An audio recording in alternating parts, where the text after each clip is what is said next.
আম্মা, আপনি কি ব্যস্ত? আম্মা, আমি একটা কথা কইতে এসেছিলাম। কি কথা কইবা মা? কও। আব্বা কই গেছে, কবে আসবে?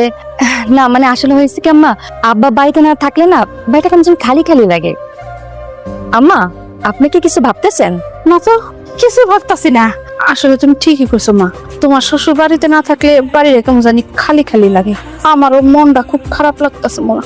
আম্মা, আপনার সত্যি খারাপ লাগে? লাগে তো, লাগবো না কেন? সে যেমন তোমার শ্বশুর তেমনি তো আমার স্বামী হয়, তাই না? সে না থাকলে আমার যে কেমন লাগে মা, সেটা আমি তোমাকে করতে দরকার না। আম্মা, আব্বা কই গেছে সেইটার একটা খোঁজ খবরের ব্যবস্থা করেন না? তার কাছে তো কোনো মোবাইল নাই গো মা।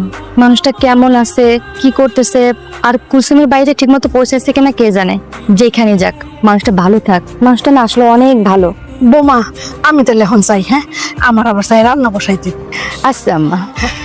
আম্মা, আপনি যে আমার শ্বশুরকে ভালোবাসেন না, দেখতেও পারেন না, সেটা কিন্তু আমি খুব ভালো করে জানি। অবশ্য আপনি কি করবেন কি করবেন না সেটা আপনার ব্যাপার, তাতে আমার কোনো আপত্তি নাই আম্মা। কিন্তু আমি যে ভুলের মধ্যে পড়ে আছি আম্মা, সেটার দায়ভার কিন্তু সম্পূর্ণ আপনার। আর আমার এই সমস্যার সমাধান আপনি যত তাড়াতাড়ি করতে পারবেন, তত আপনি আর আপনার ছেলে অনেক শান্তিতে থাকতে পারবেন। আর যদি আম্মা আমার এই সমস্যার সমাধান না করতে পারেন, তাহলে আমার শ্বশুর ছাড়া আপনি আর আপনার ছেলে মহা বিপদে পড়বেন। এখন আর মন খারাপ করে কি করবেন? কথায় আছে না, ভাগ্যের লিখন না যায় খণ্ডন। সবই কুলসুমের ভাগ্যে আছিল।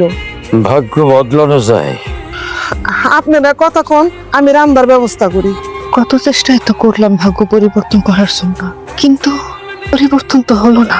মানে কত আশা, কত স্বপ্ন নিয়ে আসছিলাম।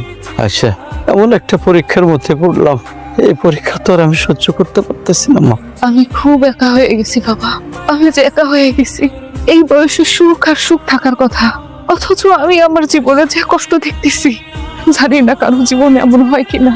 প্রথমে মা হারাইলাম, তারপর ভাই হারাইলাম, বোন হারাইলাম, একটা স্বামী পাইলাম, ভাবলাম এই বুঝি সুখ ধরা দিল, কিন্তু না, ধরা দিল না।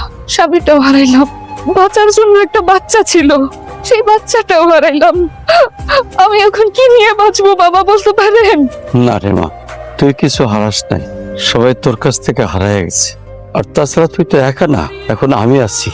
আমরা বাপ বেটি মিলে খুঁজবো তোর মাইয়ারে। আল্লাহ নিশ্চয়ই আমাদের পরীক্ষা নিচ্ছেন। এতদিন যে ভুল আমি করছি, সেই ভুল আর না। আমি বাঁচতে চাই বাবা, একটু সুখ শান্তি নিয়ে বাঁচতে চাই। আমি বাঁচার মতো বাঁচতে চাই। একজন বাবা বাইচা থাকতে তার মাইয়া